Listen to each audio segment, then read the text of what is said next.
Oi, gente, tudo bem? No vídeo da semana passada, a gente conversou sobre as primeiras questões do bloco 11, né? Então, hoje, neste segundo vídeo, na nossa segunda parte, a gente vai falar sobre as questões finais.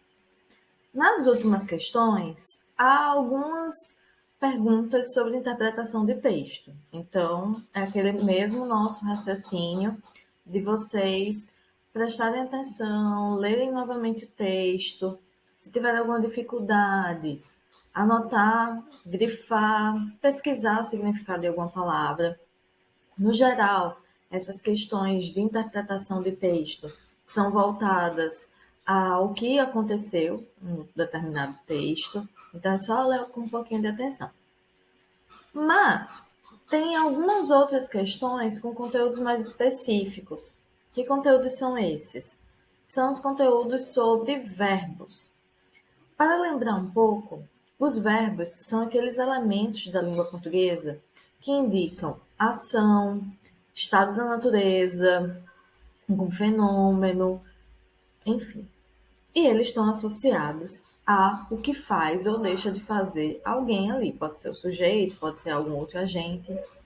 Esses verbos, para que eles nos deem essas informações, eles precisam transparecer também algumas relações de tempo, de modo, certo?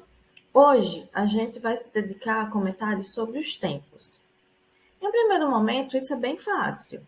Se eu penso em tempo, eu penso naquilo que já ocorreu, naquilo que está ocorrendo e naquilo que vai ocorrer.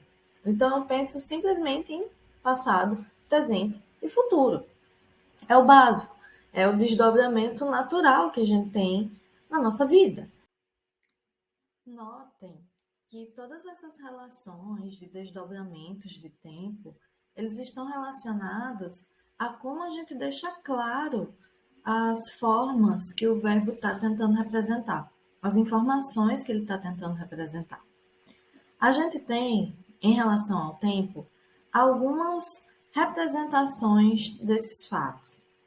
A primeira delas, no que diz respeito ao pretérito, ou seja, ao passado, é o pretérito perfeito.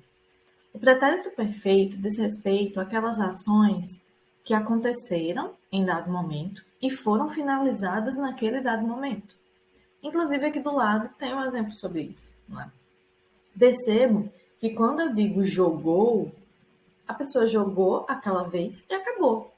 Pronto. A ação ocorreu e foi finalizada no passado. Apenas isso.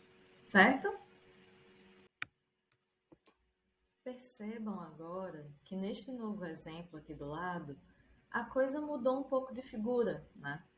Se no pretérito perfeito eu digo jogou e eu levo a entender que essa ação aconteceu em um dado momento e foi finalizada, agora no pretérito imperfeito, quando eu digo jogava, o que eu levo a entender?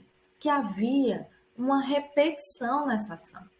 A pessoa não apenas jogou uma vez e acabou.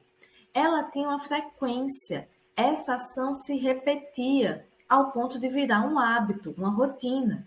Então, quando eu digo que alguém jogava bola, eu estou levando a pessoa com quem eu estou falando, a pessoa que está lendo o que eu disse, eu levo ela a entender que havia uma rotina de jogar.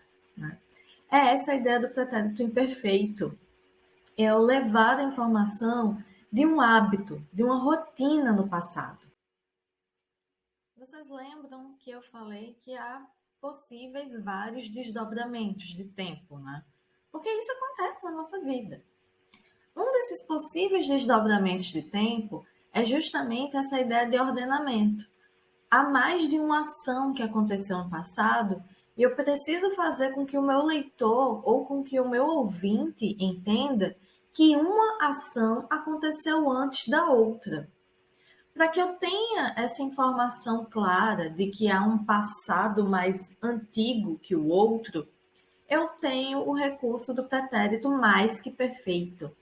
É ele quem vai me dar a ideia, quem vai me trazer, me oferecer essa ideia de que existe uma ordem nesses passados. Eu tenho duas ações ali possíveis e uma é mais antiga que a outra.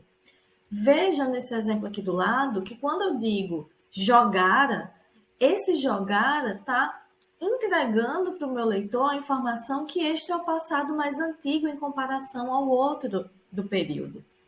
Então, o mais perfeito é isso. Ele me dá a possibilidade de que o meu leitor, o meu ouvinte entenda que eu tenho uma ordem dos acontecimentos e que uma coisa pode ter ocorrido antes da outra e, por isso, ser um acontecimento mais antigo que o outro.